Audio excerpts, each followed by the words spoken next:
Erokamano ahinya. Sani waneno ka koth ochako chwe matek ahinya kendo en koth mapek. In kaka japur ang'eyo ni isebedo kigoyo wang'i kit koth kaka gibiro, kendo bende isebedo kisomo machiegni kaka obiro kendo kaka owinjo bed ni jopur bende puro katiyo kode. King'iyo kit koth masani, biro mang'eny ahinya, koso biro moromo, koso biro manyalo konyo wechego mag pur? Nyaka sani kodhni pok obiro mang'eny ahinya, kendo sani anyalo wacho ni koth obiro moromo. To ing'e maber ni sani wan gi lokruok mar kor lwasi. Gimoro amora ok ong'ere, onyalo bedo nodhi mang'eny kama kabisa.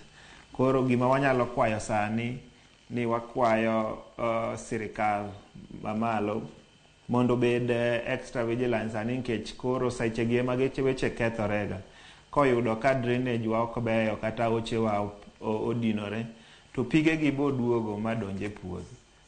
Koro sama pok ochako kama, wakwayo sirikal be mondo koro bedi ong'e, otim assessment e aochewa ma wantie moriwowa alwora kuonde mwadak, ni to gichal nade. To ka nitie kama inyalosi, be inyalosgi sani mondo japur kik hinyre sechegi ma japur witega cham.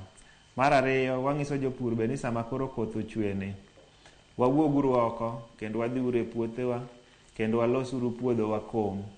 Ma e sama koro ber gi sa komo, mondo chambwa gi waritgi maber, mondo wabwakegi maber.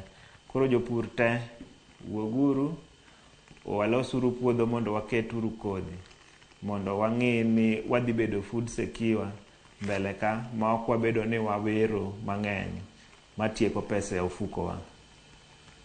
Ero kaka wacho ni giwuogi gidhi gikom.